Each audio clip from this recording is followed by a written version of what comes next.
سلام زخبركم تخطاتلتي سينما سمرة نعرفتي تور دي فرانس مهنيات مقبر مستي ببلع السبنة تبهل تسقوع سلوفينيا وتقادم بشكلتها تادي بوغاتشا زلال تحسو حيزنا لكم قريبنا لنا مكتتالكم بخبري عدم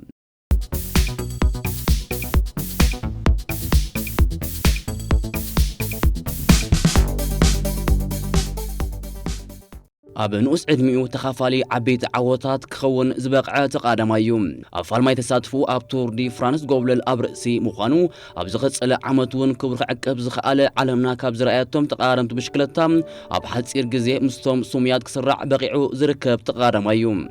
أبزأت وردر كي تعوت زي وص عقب قول قل كتبتها وردر بملئات كتكبر زخئل نزأت وردر شفنا نخركب زقبرن نايكلتشن عسراتات تزبلت تقارماي بشكلتايو سلوفينياوي أبال غانتا يونايتد عربيان إميريتس تادي بوغاتشا تادي بوغاتشا بعسران حد مسكرم شحنت شاعة 198 اب كومينداز تبعلت اب سميناو كفال سلوفينيا تركب قطر توليدو بوغاتشا ولد شاعة عمت اب زنبرلو غزيو اسر عب حوت تيلن بوغاتشا تختلو ناب عودي بشكلتا تتصنبيرو اب حصير غزي دما اب تستولدلو زوبا ناب زنبرت روغلو بليجينا تبعلت غانتا تتصنبيرو اب حصير اوانه بشكلتا اوانه دما يعين تبركز بلو سدرابيت قدم بشكلتا كسحب كيلو حدا كاب اوتوم ناي قدم تقادم بشكلتا ناي حجي دايركتور سبورت يونايتد عربيان إميريتس زلو سلوفينياوي أندريج هاوبتمانيوم أندريج أبع بيتاري بوغاتشا حدا كابتوم عابس الواز قدفو سدرا بيت ناي تعودي تبهلو دما بسلوفينياوان زئمن اللو سبيوم حصيتن أفكاريتن بوغاتشا أوروسكا زيغارت لكع كم حصيان أفكاريان تقادميت بشكلتها بوغاتشا ولدت أفكاريتو بحمام كانسر دحر معرفة أب حصير أوان مس أسلطانيو إنيغو سان ميلان بمخان نحومات كانسر أمفواس وفر زقبر تكال قبل السنة كفيتون بركز بولبت حمام ستقعو والكسبات دما بزي تكال بستقبر لهم فاينانساوي دقافات كابت حمام مولو بمولو استناقفو بقصري وحدات يكونون بوغاتشا أب حصير غزي دحر الزرعيو عبيت استفلاليات تكالات مفر بشكلتا نتي سلوفينياوي تقادمي قرب بشكلتا جرن مهرتن معباي خق ألسا جميران تكال مفر بشكلتا كولونغون أب عبيتي نايور لترور الدرات نكلبو حبرات إمارات عرب قرب بشكلتا زقبر تكال كامبون أغلان دما قل كاب آتوم كتكسو زخلو تكال مفر بشكلتايوم بوغاتشا عامتاوي 6 مليون ايرو ناب كازن حسابو آتاو زقبر تقادمايوم إذا مالت دما أم معالتي 14300 ايرو يخفل مالتيوم بزمت أن جنزب دما أب عود قدم بشكلتا تزبزحي آتاوي زخعبت آتلتيوم تادي بوغاتشا اب كوتشن 10 شوعاتنيو اب كلب روغلو بليجان فالماي بروفيشنال وعلو ختيمو اب زي قديم مستقلص عامت نتادي بوغاتشا ناي فلما ناي بروفيشنال سرع زفطرت غانتا ابز وان سما ناب تيم لوبليجان غوستو سانتي قيرام اورد درات كونتيننتال تنطفالا بوغاتشا اب قداماي ناي بروفيشنال عامتو اقلبو عالم كسحب زخاله وصيتات كمزغب ايكالن مسكلب بمخان اب ناي معراب اوروبا كالندرا ورد درات ان تساتف دما افال ماي عامتو ابزور سلوفينيا داموت حمشته أبزور هنجر دما سالساي ترتاز حزو اتي أبتع عمت غل الزكال ناي بوغاتشا زبلت سوصيتات كوينو تسندوم أبزغت سلت عمد بوغاتشا بزيادة عمت 23 عمد وردراتيو تتصميدوم أب مفارنا عمد وردر وصيتات بوغاتشا مسنا زحلف عمد دارغا تما سالي كويني قريبوم أب كلاي مفارق جن قمونو خمحاش بمجمرو نتي قديمو زرحة صلو صعرتات فرقو كرخبلو أي تشجرن نيتشي جران بريكس أب ناي غزي قداماي كوينو تعويتلو أبتي متصايو زقيرلو زور سلوفينيا دما بلوص منسي تقاداماي ناي توردر كوينو نغت سلت عمتات حدا كاب زبلصو تقارمت عالمنا كم زخون بريز غفت بقعات أنصباريقوم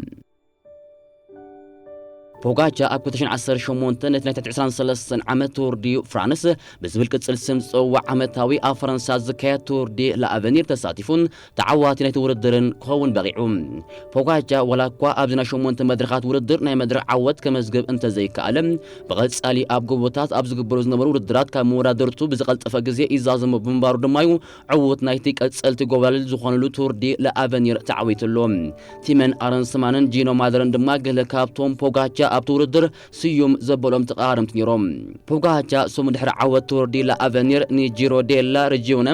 ሙሉል ግዜ ተዓዋቲ ድሕሪ ምዃኑ ንኩነታቱ ብቅርበት ኣብ ምክትታል ዝነበረት ዩናይትድ አረቢያን ኤምሬትስ ምዕቁር ዓቕሚ ናይቲ ስሎቬንያዊ ኮተቴ ኣብ ረብሓ ንምውዓል ምስ ፖጋቻ ብተደጋጋሚ ርክባት ከተካይድ ጀሚራ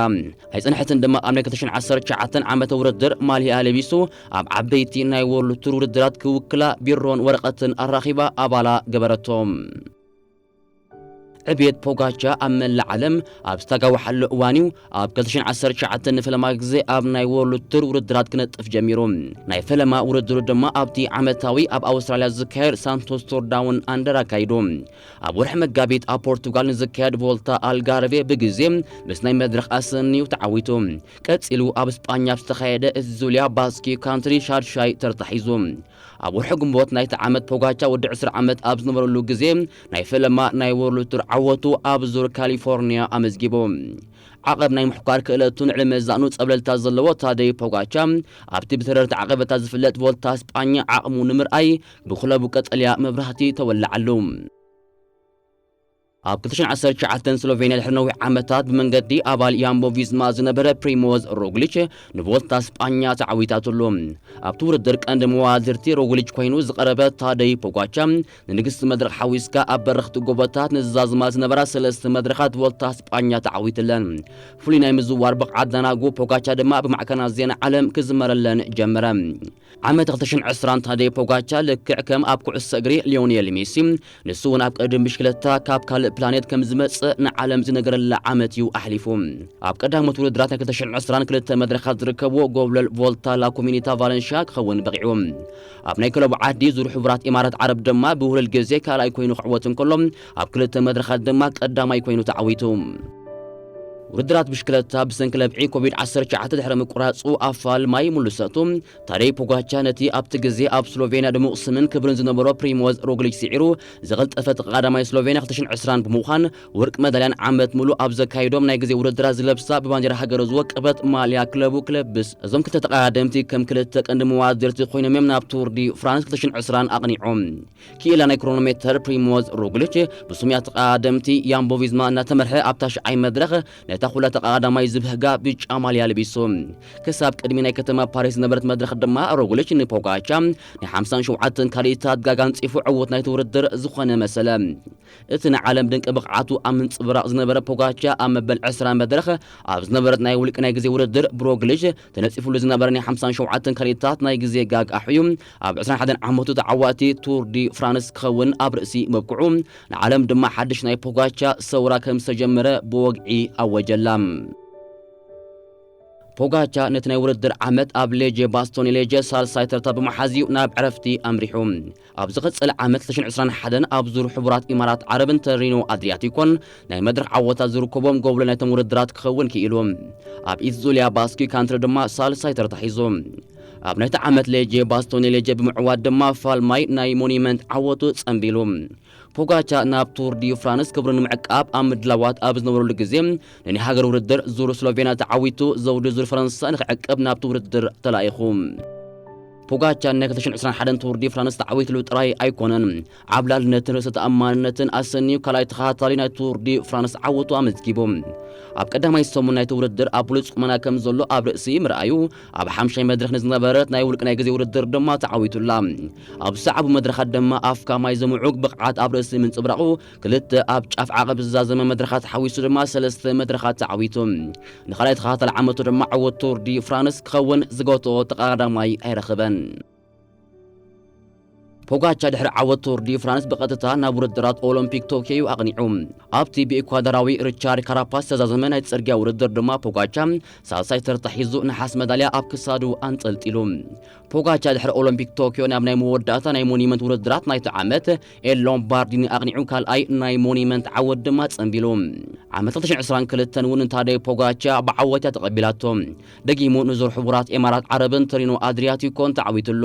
ኣብ ውድድር ስትራንድ ቢያንች ድማ ንልዕሊ 50 ኪሎሜትር በይኑ ተጓዒዙ ዝተዓወቶ ድማ ገና ንዓለም ከይርአያ ጽንሐ ተወስኺ ኣጽዋር ከም ዘለዎ ኣመስከረ ፖጋቻ ቀጺሉ ኣብ ናይ ክላሲክ ውድድራት ክፍትን ይመሪጹ ኣብ ፋልማ ናይ ክላሲክ ተሳትፉ ኣብ ሚላኖ ሳንሬሞ 5 ተርታሒዙ ቀጺሉ ኣብ ዙር ፍላንደርስ ናይ ተቐላሳይ ጸወታ ብምጽብራ ኣብ መወዳእታ ኪሎሜትራት ብዓባይ ጉጅለ ተታሒዙ በቶም ካብ ዝበልጹ ናይ ሽኳ ተቐዳደምቲ ተሳዒሩ ራብዓይ ተርታሒዙ ፖጋቻ ቀጺሉ ኣብ ሌጀ ባስቶኒ ሌጀ ክብሩ ንምዕቃብ ክሳተፍ ኣብ ዝሸባሸበሉ ዝነበረ እዋኒ ወላዲት ኣፍቃሪቱ ብሕማም ካንሰር ከሲሩ ኣብቲ ውድድር ናይ ምስታፍ መደቡ ድማ ሙሉእ ብምሉእ ሰረዞም got left. He's going. The yellow jersey's going, and what has Enric Mas got left to hang on to that back wheel? He is hanging on. Is there one more dig? Is there one more dig in the body of Enric Mas? It doesn't look like it. Tadej Pogacar's kicking clear. He's going to get his third stage win. ፖጋቻ ብመንገዲ ዙር ስሎቬንያ ናብ ውድድር ኣብ ዝተመልሰሉ ዕወት ናይቲ ውድድር ኣብ ርእሲ ምዃኑ ንወልቁ ክልተ መድረኻት ንወድጋንቱ ራፋል ማይካ ድማ ኣብ ክልተ መድረኻት ክዕወት ሰሪሕሉ ፖጋቻ ቀጺሉ ሳሳይ ተኸታተል ዓወት ቱር ዲ ፍራንስ ንምዝጋቢው ናብቲ ውድድር ኣቕኒዑ ናይ 2022 ቱር ዲ ፍራንስ ግን ከም ናይ ዝሓለፉ ዓመታት ኣይጸንሑን ብዓብላልነት ፖጋቻ ሰገት ቪያምቦ ቪዝማ ንዮናስ ቪንጌጋርደን ፕሪሞዝ ሮግሊችን ኣገዲመያ ንዓብላልነት ፖጋቻ ንምቁጻይ ኣትያ ኮይንላ ድማ ንፖጋቻ ሃትሪካ ምስራሕ ጎርቢ ኮይናቶ ዮናስ ቪንጌጋርድ ዝበሃል ብዙሕ ስም ዘይነበሮ ተቀዳዳማይ ኣምጽያ ድማ ንዓለም ኣላለየቶ ድሕሪ ምምጻእ ቪንጌጋርደን ቱር ዲ ፍራንስ ምዕዋቱን እተን ብታደይ ፖጋቻ ጥራይ ዜና ኣብ ምስራሕ ተዋፊረን ዝነበራ ማዕከና ዜና ብሽክለታ ኣንፈተን ናብ ቪንጌጋርድ ከዙራ ጀሚረን ኣብ 2023 እውን ታደይ ፖጋቻ ዓወታት ኣይተጋርፎን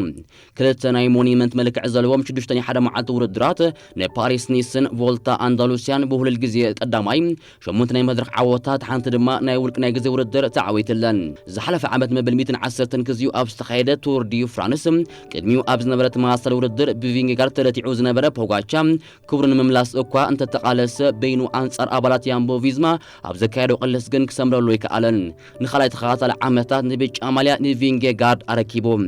ፖጋቻ ናይ ዝሓለፈ ዓመት ውድድር ብናይ ክላሲክ ዓወት ዙር ፍላንደርስ እዩ ናይቲ ዓመት ውድድራቱ ዛዚሞም ታደይ ፖጋቻ ኣብ 2024 ንፈለማ ግዜ ኣብ ዝተሳተፈሉ ጂሮ ዲ ኢታልያ ብዓብላሊ ናይ ብቕዓት ፍልልን መዋድብቱ ሲዒሩ ዕወት ናይቲ ውድድር ኮይኑ ብዘይካዚ ኣንበሳ ዓቐብ ጂሮ ዲ ኢታልያ እውን ምስ ናይ ውህልል ግዜ ዓወት ድርብ ዓወት ካብ ዘመዝገበዩ ብዘይካዚ ታደይ ፖጋቻ ንቮልታ ቺክሊስቲካ ካታሎኒያ ክዕወተሉ እንከሎ ንናይ ክላሲክ ውድድር ሌጀ ባስቶኒ ሌጀ እውን ተዓዊቱሉ ኣብ ስትራንደ ቢያንቸ ዝተዓወቱ ዓወቱን ክርስዕ ዘይብሉ ካብ ኣገረምቲ ዓወታት ታደይ ፖጋቻ ናይ ዝዓመት እዮም ታደይ ፖጋቻ እምበኣር ኣብ ጥር ዝበቕዓቱ እንከለዩ ነታ ንመወዳእታ ግዜ ኣብ 2021 ዝተዓወተላ ቱር ዲ ፍራንስ ንምዕዋት ናብ ፈረንሳ ኣቕኒዑ ኣብ ራብዓይ መድረኽ ናይ መድረኽ ዓወት ድሕሪ ምምዝጋቡ ድማ ነታ ብሪቻርድ ካራፓዝ ተመንጢልዋ ዝሓደረ ብጫ ማልያ ናብ ዝግባኣ ዝባን መሊሱ ናብ ዝተረፉ መድረኻት ኣቕኒዑሎም ግሪም ተቃዳሚ ብሽክለታ ዓለምና ቤልጅማዊ ኤዲ መርክስ ንፖጋቻ እታናቱ ቅጽል ስም ዝነበረት እቲ በላዕ ሰብ ክብል ኣጸሚቕወዩ ኤዲ መርክስ ነዛናቱ ቅጽል ስም ናብ ፖጋቻ ከስግራ ዝኽኣለ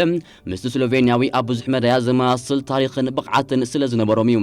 ፖጋቻ ከም ኤዲ መርክስ ኣብ ሓጺር ናይ ፕሮፌሽናል ጉዕዞ ብደረጃ ዓለም ኣለዉ ንዝበሃል ክብረታት ብሽክለታ ዓቲርዎ እዩ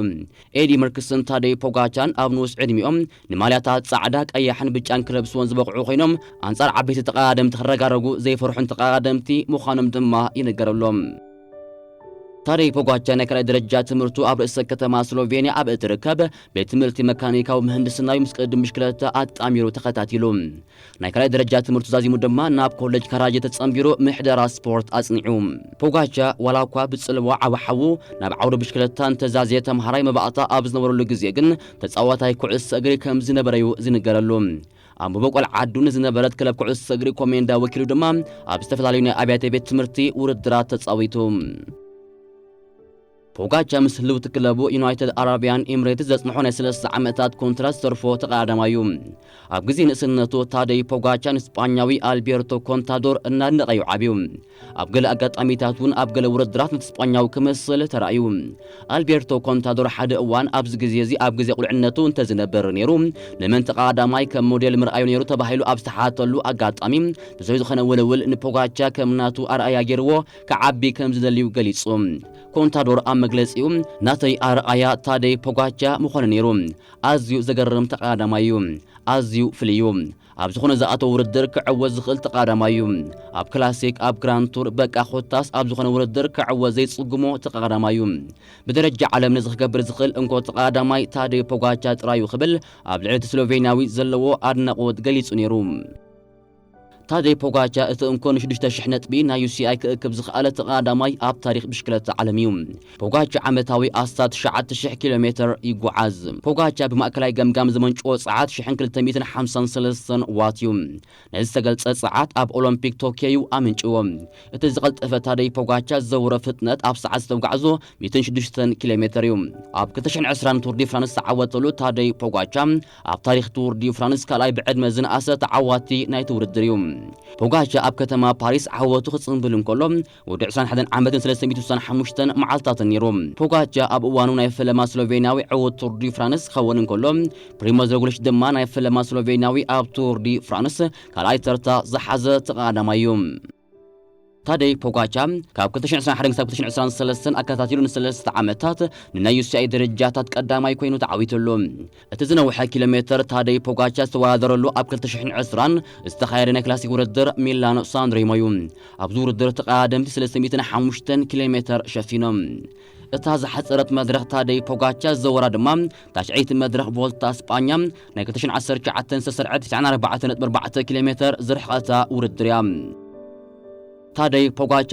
ኣብ 2019-2020 ከምኡ ድማ 2023 ዝቐልጠፈ ተቃዳማይ ስሎቬንያ ክኸውን ዝበቕዐ ተቃዳማዩ ኣብ ታሪኽ ቱር ዲ ፍራንስ ንጻዕዳ ማልያ ብሉጽ መንእሰይ 4 ግዜ ክዕወተላ ዝኽኣለ ናይ ፈለማ ተቃዳማይ እውን እዩ